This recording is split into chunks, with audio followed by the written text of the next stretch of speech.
अस्सलाम वालेकुम dear student. आज थर्ड चैप्टर है फर्स्ट ईयर का, जिसका नाम है theories of covalent bonding and shape of molecule. तो नंबर 1 स्टार्ट लेते हैं केमिकल बॉन्ड से। केमिकल बॉन्ड क्या चीज़ है कि the attractive force which hold together two or more then to atom, ऐसा कशिशी क़ुव्वत जो दो या दो से ज़्यादा एटमों को आपस में जोड़ के रखे, इस अट्रैक्टिव फोर्स को बॉन्ड या केमिकल बॉन्ड जो है कहा जाता है। पहले जब आयोनिक कंपाउंड जितने मौजूद थे तो उनका कॉन्सेप्ट इजी था। जैसे हमारे पास है सोडियम क्लोराइड, तो सबको पता था कि अपोजिटली चार्ज एक दूसरे को अट्रैक्ट करते हैं तो इसके बीच में बॉन्ड बनेगा। लेकिन जब ये डायटॉमिक मॉलिक्यूल डिस्कवर हुए N2O2Cl2H2, तो इनका किसी को समझ नहीं आ रहा था कि ये इनके बीच में अट्रैक्शन किस तरह डेवलप होती है। तो इनके लिए G.N. लीवियस ने 1916 में जो है ये कॉन्सेप्ट दिया, W. कॉसेल and G.N. लीवियस 1916। इन्होंने कॉन्सेप्ट दिया कोवेलेंट बॉन्ड का, जिसको हम कहते हैं इलेक्ट्रॉनिक थ्योरी ऑफ वैलेंस या इलेक्ट्रॉन शेयर पेयर थ्योरी। तो उसमें ड्यूप्लेट और ऑक्टेट थ्योरी के नाम से भी पहचाना जाता है।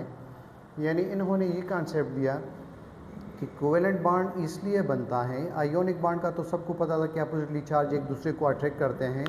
इन्होंने ये कॉन्सेप्ट दिया कि ये हर एटम अपने आप को स्टेबल करना चाहता है, नोबल गैसेस की इलेक्ट्रॉनिक कॉन्फ़िगरेशन हासिल करना चाहता है, तो इनके लिए ये एक दूसरे के साथ इलेक्ट्रॉनों को शेयर करते हैं। जब कोई एटम जो है अपने वैलेंस शेल में 2 इलेक्ट्रॉन कंप्लीट कर लेता है तो इनको ड्यूप्लेट या डबलेट भी कहा जाता है। डबलेट रूल या ड्यूप्लेट रूल भी कहा जाता है। तो कोवेलेंट बॉन्ड के कॉन्सेप्ट को, यानी पहले उन्होंने कोवेलेंट बॉन्ड का जो कॉन्सेप्ट दिया कि इलेक्ट्रॉन जो एक दूसरे के शेयर करते हैं नोबल गैस से इलेक्ट्रॉनिक कॉन्फ़िगरेशन हासिल करने के लिए, तो इससे कोवेलेंट बॉन्ड बनता है। उनको दो हिस्सों में डिवाइड किया कि अगर किसी एटम के सराउंड में, उसके अराउंड जो है वैलेंस शेल में अगर 2 इलेक्ट्रॉन कंप्लीट हो जाए तो इसको ड्यूप्लेट रूल, और जब 8 कंप्लीट हो जाए, यानी किसी एटम की ये ख्वाहिश कि उसके आखिरी शेल में 8 इलेक्ट्रॉन हो, तो इनको ऑक्टेट रूल कहा जाता है। The tendency of an atom to have 2 electron in its valence shell known as duplet rule, and the tendency of an atom to have 8 electron in its valence shell known as octet rule. अब जो है doublet या duplet rule, इसका क्या example होगा? जैसे एक hydrogen के वैलेंस शेल में 1 इलेक्ट्रॉन है, ये दूसरा हाइड्रोजन एटम है, उनके वैलेंस शेल में 1 इलेक्ट्रॉन है, तो ये दोनों इसलिए कंबाइन हुए कि अब ये दोनों बॉन्डिंग इलेक्ट्रॉन जो है दोनों के साथ काउंट होंगे। यानी ये दोनों के साथ जो है यहाँ पर रिवॉल्व करेंगे और दोनों के साथ मौजूद होंगे, और इनको हम कहेंगे कि इसका डबलेट जो है कंप्लीट है। टोटल 2 इलेक्ट्रॉन है, बॉन्डिंग इलेक्ट्रॉन दोनों के साथ काउंट होंगे। इनके अलावा जो ऑक्टेट है, इनको आप देखिए कि क्लोरीन के 7 ग्रुप में इनके पास 7 इलेक्ट्रॉन है और हाइड्रोजन के पास 1 इलेक्ट्रॉन है, तो ये एक एक इलेक्ट्रॉन शेयर कर लेते हैं, सिंगल कोवेलेंट बॉन्ड बनाते हैं। तो इनका ये फ़ायदा हुआ कि इनका ऑक्टेट कंप्लीट हुआ, यानी ये बॉन्ड पेयर जो है दोनों के साथ काउंट होगा, तो 2, 4, 6, 8। और हाइड्रोजन का जो है डबलेट कंप्लीट हुआ, क्योंकि ये बॉन्ड पेयर दोनों के साथ काउंट होगा, तो इनका डबलेट और इनका जो है ऑक्टेट कंप्लीट हुआ।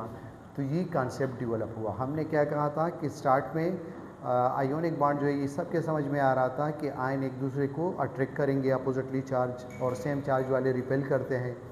लेकिन जो न्यूट्रल मॉलिक्यूल थे डायटॉमिक, तो ये किसी के समझ में नहीं आ रहा था कि ये क्यों बॉन्ड बनाते हैं। तो G.N. लीवियस और W. कॉसेल ने 1916 में कोवेलेंट बॉन्ड का कॉन्सेप्ट डेवलप किया कि इलेक्ट्रॉन को एटम जो है शेयर करते हैं। किस लिए? कि नोबल गैस जो helium, neon, argon, krypton, xenon है, कि इनका इलेक्ट्रॉनिक कॉन्फ़िगरेशन हासिल करें। किस लिए? कि वो ज़्यादा स्टेबल होते हैं, स्टेबिलिटी गेन करने के लिए। तो उनको 2 हिस्सों में डिवाइड किया। अगर किसी एटम के वैलेंस शेल में 2 इलेक्ट्रॉन हो तो हम कहेंगे इसका डबलेट कंप्लीट है। अगर किसी के वैलेंस शेल में 8 इलेक्ट्रॉन कंप्लीट हो जाए तो हम कहेंगे कि इसका ऑक्टेट कंप्लीट है। तो इनको इस तरह दो हिस्सों में डिवाइड किया। अब इन एग्जाम्पल को देखिए, कार्बन के पास जो है टोटल 4 इलेक्ट्रॉन होते हैं, इनके सराउंड में 4 हाइड्रोजन लगे हैं CH4 के मालिकूल में। तो टोटल जो है इनका कार्बन का ऑक्टेट कंप्लीट हुआ और हाइड्रोजन का यहाँ पर जो है डबलेट कंप्लीट हुआ।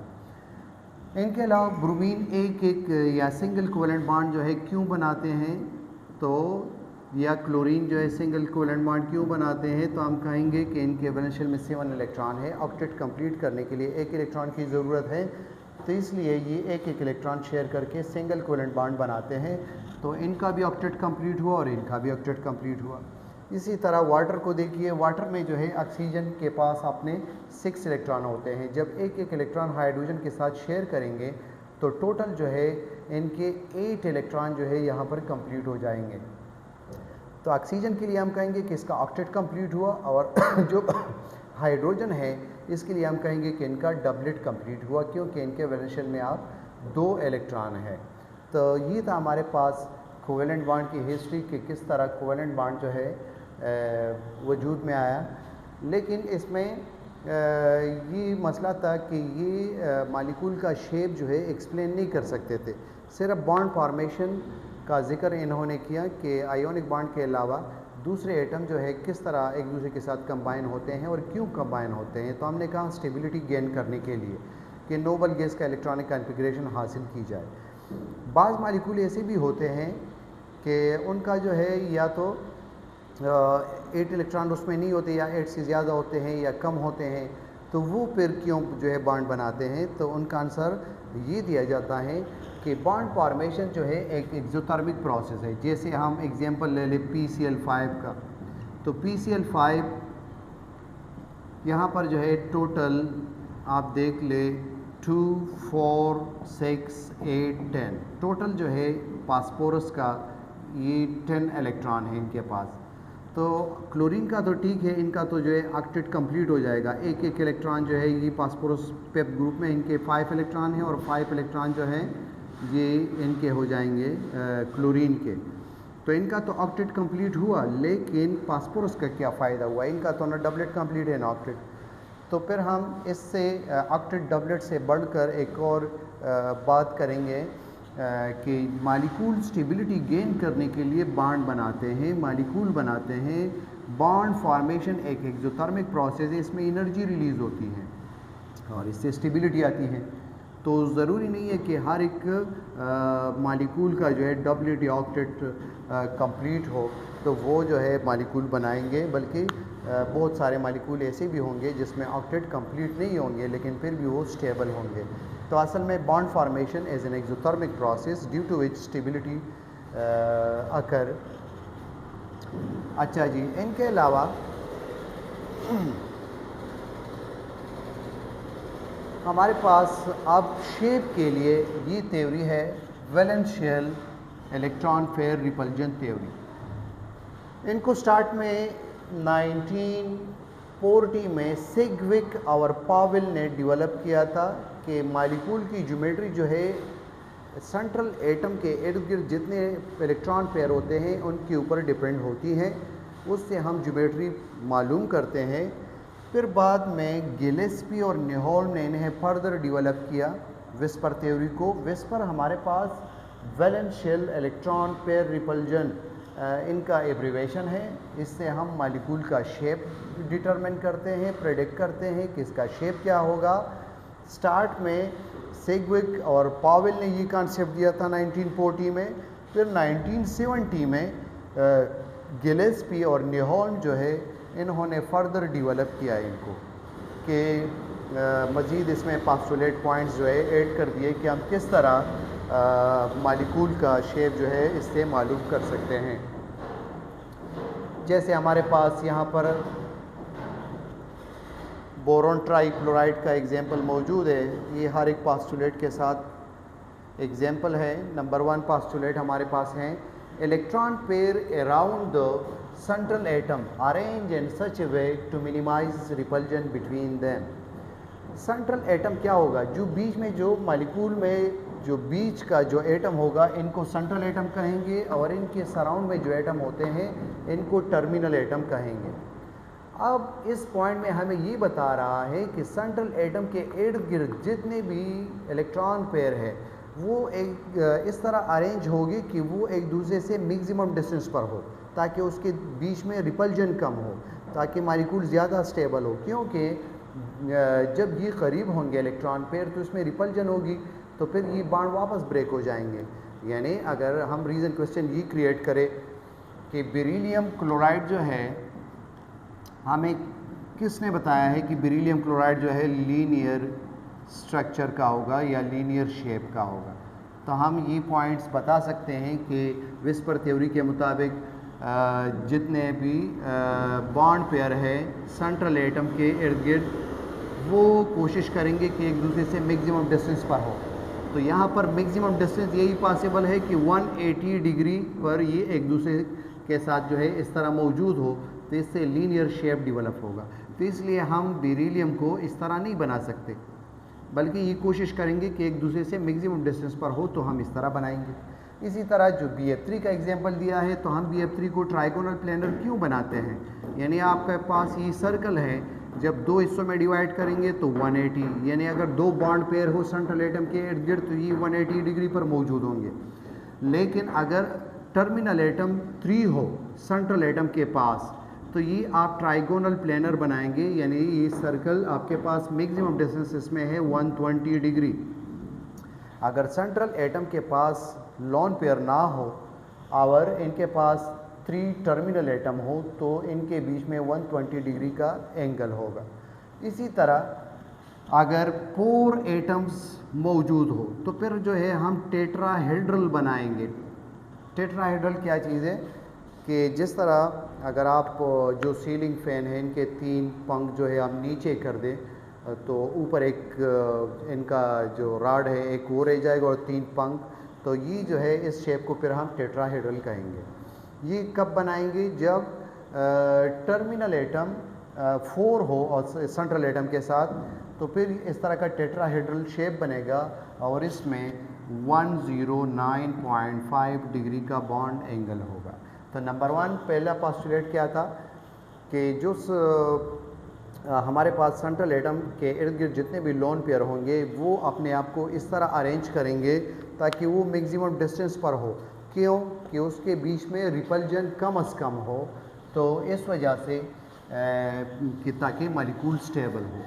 नंबर 2 पॉइंट है इलेक्ट्रॉन पेयर, यानी जो इलेक्ट्रॉन पेयर हमने कंबाइन नाम लिया, इसको 2 हिस्सों में डिवाइड किया। जो बॉन्डिंग में हिस्सा लेते हैं उसको बॉन्ड पेयर और जो हिस्सा नहीं लेते उसको लोन पेयर या एलोन पेयर कहा जाता है। जैसे आपके पास ये है NH3, तो NH3 जिन इलेक्ट्रॉनों ने बॉन्ड में हिस्सा लिया है तो इसको हम कहेंगे कि बॉन्ड पेयर है, और जिन्होंने हिस्सा नहीं लिया इसको हम कहेंगे कि ये एलोन पेयर, ये भी कह सकते हैं, या लोन पेयर ये भी कह सकते हैं, या नॉन बॉन्डिंग इलेक्ट्रॉन ये भी कह सकते हैं। नॉन बॉन्डिंग क्योंकि बॉन्ड में हिस्सा नहीं लिया तो नॉन बॉन्डिंग इलेक्ट्रॉन, या इनके अलावा इनको अनशेयर पेयर ऑफ इलेक्ट्रॉन भी कह सकते हैं, pair of electron.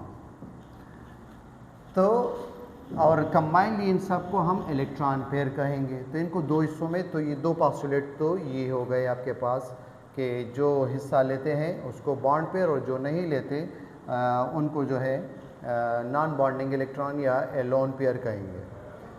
Loan pair occupy more space than bond pair. ये जो लोन पेयर है ये ज़्यादा जगह घेर लेता है, जो बॉन्ड पेयर होते हैं ये इतना जगह नहीं घेरते। तो इनका रीज़न क्या होगा कि जो लोन पेयर है ये एक न्यूक्लियस के ज़रिए असर है, तो इसलिए ज़्यादा जगह ऑक्युपाई करते हैं, लेकिन जो बॉन्ड पेयर होते हैं ये 2 न्यूक्लियाई के ज़रिए असर होगा।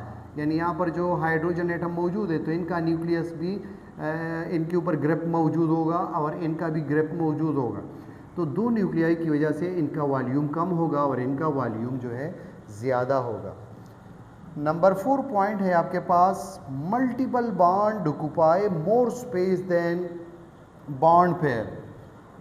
मल्टीपल बॉन्ड जहाँ पर होते हैं, जिस तरह हमने ये कहा कि लोन पेयर भी ज़्यादा जगह घेरते हैं, इसी तरह मल्टीपल बॉन्ड जो है ये भी ज़्यादा जगह घेरते हैं, क्योंकि वहाँ पर इलेक्ट्रॉन ज़्यादा होंगे। जैसे कार्बन कार्बन सिंगल बॉन्ड है, तो अगर कार्बन कार्बन डबल बॉन्ड हो तो यहाँ पर इलेक्ट्रॉनिक क्लाउड मज़ीद ज़्यादा होगा। इसी तरह कार्बन कार्बन ट्रिपल बॉन्ड हो तो मज़ीद यहाँ पर और इलेक्ट्रॉन आ गए, तो इनका वॉल्यूम जो है ज़्यादा होगा सिंगल बॉन्ड के निस्बत, और जो बॉन्ड पेयर है इनके निस्बत लोन पेयर ज़्यादा वॉल्यूम ऑक्यूपाई करेगा। वहाँ पर हमने रीज़न क्या बताया कि ये एक ही न्यूक्लियाई के ज़ेर असर है इसलिए, और ये दो न्यूक्लियाई के बीच में मौजूद है तो इनका वॉल्यूम जो है कम होगा, कम जगह जो है घेरेंगे।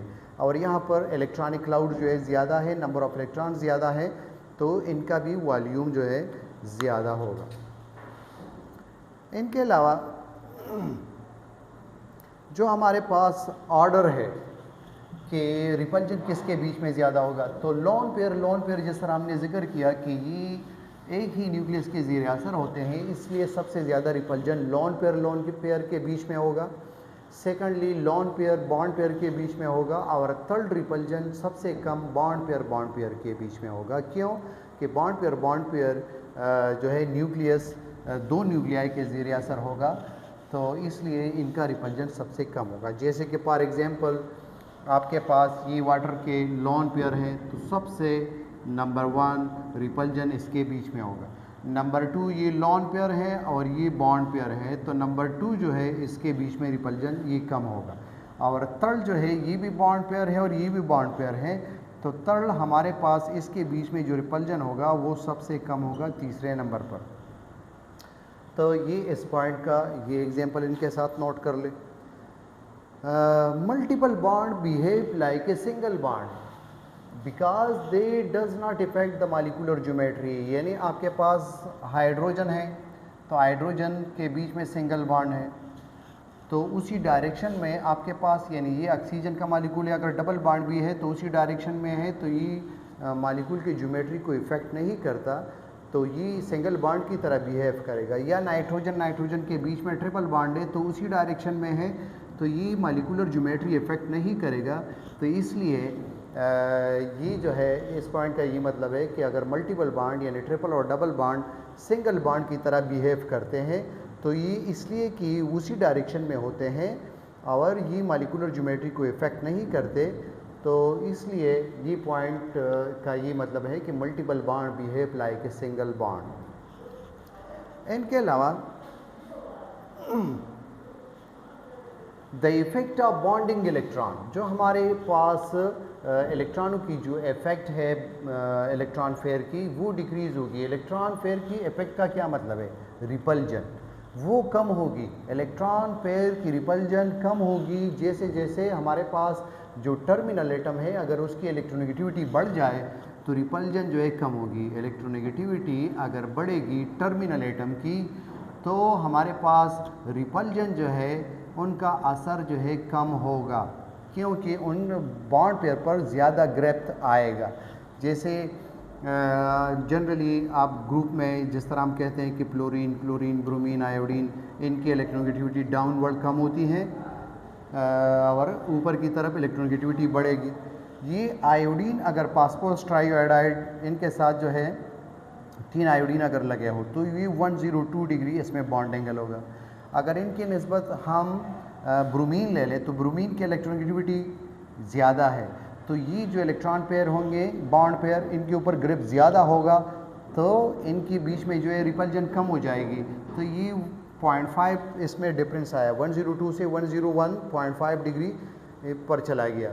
इसी तरह अगर हम यहाँ पर क्लोरीन लगा दें, तो क्लोरीन की इलेक्ट्रोनेगेटिविटी और ज़्यादा है, तो ये बॉन्ड एंगल और कम हो जाएगा और 100 हो जाएगा। क्यों कि रिपल्जन कम हो रहा है। क्यों कम हो रहा है? इसलिए कि टर्मिनल एटम की जो है आयोडीन से ब्रोमीन की इलेक्ट्रोनेगेटिविटी ज़्यादा है और ब्रोमीन के निस्बत क्लोरीन की ज़्यादा है। इनको हम ट्राई आयोडोपास्पेन ये भी कहते हैं, ट्राई ब्रोमो पास्पेन और ट्राई क्लोरो पास्पेन। तो आप ये एग्जाम्पल इस पॉइंट के साथ याद रखें कि जब भी टर्मिनल एटम की इलेक्ट्रोनेगेटिविटी बढ़ेगी तो उसके बीच में रिपल्जन कम होगी, तो बॉन्ड एंगल जो है वो भी कम होगा। या अगर ये आप फिर भी भूल जाए तो आसानी के लिए आप ये भी याद रख सकते हैं कि आपके पास डाउनवर्ड साइज बढ़ता चला जाता है, फ्लोरीन, क्लोरीन, ब्रोमीन, आयोडीन, क्योंकि एडिशन ऑफ न्यू शेल होगा। तो आपके पास क्लोरीन का साइज़ कम है तो बॉन्ड एंगल भी कम है, क्लोरीन का साइज़ लार्जर है तो बॉन्ड एंगल और बढ़ गया, आयोडीन का साइज़ और बिगर होगा शेल के एडिशन की वजह से, तो इसके बीच में रिपल्जन भी ज़्यादा होगा, तो यहाँ पर जो है बॉन्ड एंगल और बढ़ गया। तो इस सीक्वेंस के साथ भी याद कर सकते हैं। इनके अलावा 7 पॉइंट है, due to the lone pair the expected bond angle is affected, यानी जो हमारी एक्सपेक्टेशन होती है, यानी आपके पास ये जो CH4 हैं ये टेट्राहेड्रल हैं, NH3 जो है ये भी आपके पास जो है टेट्राहेड्रल है, ये जो वाटर है ये भी आपके पास टेट्राहेड्रल है, लेकिन टेट्राहेड्रल की जो रेगुलर जो ज्योमेट्री होती है ये वाली, जिसमें बॉन्ड एंगल जो है 109.5 डिग्री होगा, लेकिन लोन पेयर के आने से जिसमें हमारे पास तमाम यानी सेंट्रल एटम के पास अगर लोन पेयर ना हो और तो इस तरह की ज्योमेट्री को फिर हम कहते हैं रेगुलर ज्योमेट्री। तो जो रेगुलर टेट्राहेड्रल स्ट्रक्चर होगा उसमें 109.5 डिग्री बॉन्ड एंगल होगा। अब ये एक्सपेक्टेड बॉन्ड एंगल जो है ये यहाँ पर मौजूद नहीं है, 107 पे चला गया, क्योंकि यहाँ पर लोन पेयर मौजूद है और हमने पहले एक पोस्टुलेट में कहा कि लोन पेयर बॉन्ड पेयर के बीच में रिपल्जन ज़्यादा होगा, तो ये Na मज़ीद जो है डिक्रीज़ करेगा, तो इसमें जो है 2.5 डिग्री का जो है डिफरेंस आया। इसी तरह आप वाटर को देख ले तो यहाँ पर 2 लोन पेयर मौजूद है, तो इनके बीच में भी रिपल्जन होगा, फिर यहाँ पर भी जो है रिपल्जन होगा, तो ये 107 से 104.5 डिग्री इस पर आ गया। तो हमारे पास जो रेगुलर ज्योमेट्री का जो एक्सपेक्टेड एंगल होता है वो इफेक्ट होता है या उसमें तब्दीली आती है लोन पेयर के आने से। बाकी इन सब को हम कहेंगे कि ये हमारे पास टेट्राहेड्रल स्ट्रक्चर है। एक और पॉइंट ये भी इसमें याद रखें कि हमारे पास जब सेंट्रल एटम के पास लोन पेयर नहीं होते और तमाम इलेक्ट्रॉन बॉन्ड पेयर में यूज़ हो गए, इसमें एक्स्ट्रा इलेक्ट्रॉन नहीं है, तो इस वक्त अगर हम इसको टेट्राहेड्रल शेप कहें या टेट्राहेड्रल स्ट्रक्चर कहें तो एक ही बात है, लेकिन यहाँ पर 2 नाम आ जाएंगे। अगर इस लोन पेयर को हम शामिल करेंगे यानी शेप में जो है आप सिर्फ बॉन्ड पेयर को देखते हैं, अगर यहाँ पर हम ये शामिल करेंगे लोन पेयर को तो हम कहेंगे कि टेट्राहेड्रल इर्रेगुलर टेट्राहेड्रल स्ट्रक्चर है। लेकिन अगर हम इनको इग्नोर कर दें लोन पेयर को तो फिर हम कहेंगे कि इसका ट्राइगोनल पिरामिडल शेप है, ट्राइगोनल पिरामिडल शेप। यानी आपने ये बात नोट कर ली कि जब स्ट्रक्चर की बात होगी तो इसमें bond pair plus lone pair दोनों को देखते हैं, लेकिन जब शेप की बात होती है तो उसमें सिर्फ बॉन्ड पेयर को देखते हैं। लेकिन जब किसी सेंट्रल एटम के पास लोन पेयर ना हो तो इस वक्त आप शेप कहें या आप जो है स्ट्रक्चर कहें, ये दोनों एक ही चीज़ है। लेकिन अगर सेंट्रल एटम के पास लोन पेयर आ जाए तो फिर इसके 2 नाम होंगे, शेप का अलग नाम होगा और स्ट्रक्चर का जो है अलग नाम होगा। इनके अलावा आपके टेक्स्ट बुक में इनके लिए एक और टर्म यूज़ होता है, स्ट्रक्चर को जो है इलेक्ट्रॉनिक ज्योमेट्री या इलेक्ट्रॉन पेयर ज्योमेट्री, अगर MCQs में ये आ जाए इलेक्ट्रॉन पेयर ज्योमेट्री का नाम देते हैं। और जो शेप होगा इसको मॉलिक्यूलर ज्योमेट्री कहते हैं, मॉलिक्यूलर ज्योमेट्री। बस इसमें सिर्फ हम सेंट्रल एटम और टर्मिनल एटम को देखते हैं कि इससे कौन सी ज्योमेट्री बनेगी, उसको मॉलिक्यूलर ज्योमेट्री या शेप कहेंगे। और इलेक्ट्रॉन पेयर ज्योमेट्री, जब इलेक्ट्रॉन पेयर को, ये नॉन बॉन्डिंग इलेक्ट्रॉनों को अगर इसमें इंक्लूड किया जाए तो इसको इलेक्ट्रॉन पेयर ज्योमेट्री या स्ट्रक्चर कहेंगे। और जब सिर्फ बॉन्ड पेयर को देखेंगे तो इसको शेप कहेंगे। और इलेक्ट्रॉन पेयर ज्योमेट्री और मॉलिक्यूलर ज्योमेट्री ये दोनों कब इक्वल होंगे, जिस तरह हमने स्ट्रक्चर और शेप का जिक्र किया, क्योंकि स्ट्रक्चर और इलेक्ट्रॉन पेयर ज्योमेट्री ये एक ही मतलब है और मॉलिक्यूलर ज्योमेट्री और शेप का एक ही मतलब है। शेप मॉलिक्यूलर ज्योमेट्री में हम सिर्फ बॉन्ड पेयर को देखते हैं और इलेक्ट्रॉन पेयर ज्योमेट्री और स्ट्रक्चर में हम लोन पेयर भी शामिल कर देते हैं कि उससे कौन सी ज्योमेट्री जो है बनेगी। ज्योमेट्री जनरल टर्म है, उसके दो टाइप्स बना दिए, इलेक्ट्रॉन पेयर ज्योमेट्री और मॉलिक्यूलर ज्योमेट्री। मॉलिक्यूलर ज्योमेट्री में सिर्फ बॉन्ड पेयर और इलेक्ट्रॉन पेयर ज्योमेट्री में bond pair plus lone pair. और जब सेंट्रल एटम के पास लोन पेयर ना हो तो ये इलेक्ट्रॉन पेयर ज्योमेट्री और मॉलिक्यूलर ज्योमेट्री एक ही होंगे, यानी शेप और स्ट्रक्चर एक ही होगा, एक ही नाम होगा। लेकिन जब लोन पेयर मौजूद होंगे तो फिर इसके दो नाम आ जाएंगे, लोन पेयर को शामिल करेंगे, जैसे NH3 के लिए तो टेट्राहेड्रल कहेंगे। तो आप MCQs के स्टेटमेंट में ये लाजिमी देखा करें कि वो स्ट्रक्चर के बारे में पूछ रहा है या शेप के बारे में।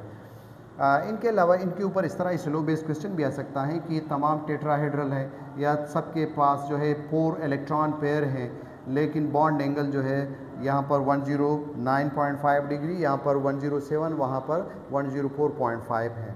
तो आप कहेंगे कि यहाँ पर लोन पेयर मौजूद नहीं है और यहाँ पर एक लोन पेयर है, रिपल्जन ज़्यादा होगी तो बॉन्ड एंगल डिक्रीज़ हो जाएगा। यहाँ पर 2 लोन पेयर मौजूद है, मज़ीद ज़्यादा रिपल्जन होगी तो मज़ीद इसमें जो है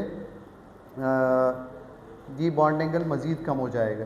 तो ये 7 मेन पॉइंट्स थे विस्पर थ्योरी की, जिससे हम मॉलिक्यूल की शेप जो है वो एक्सप्लेन करते हैं या वो ड्रा कर सकते हैं। इसके ड्रॉबैक्स को इंशाल्लाह फिर नेक्स्ट लेक्चर में एक्सप्लेन करेंगे। Thank you.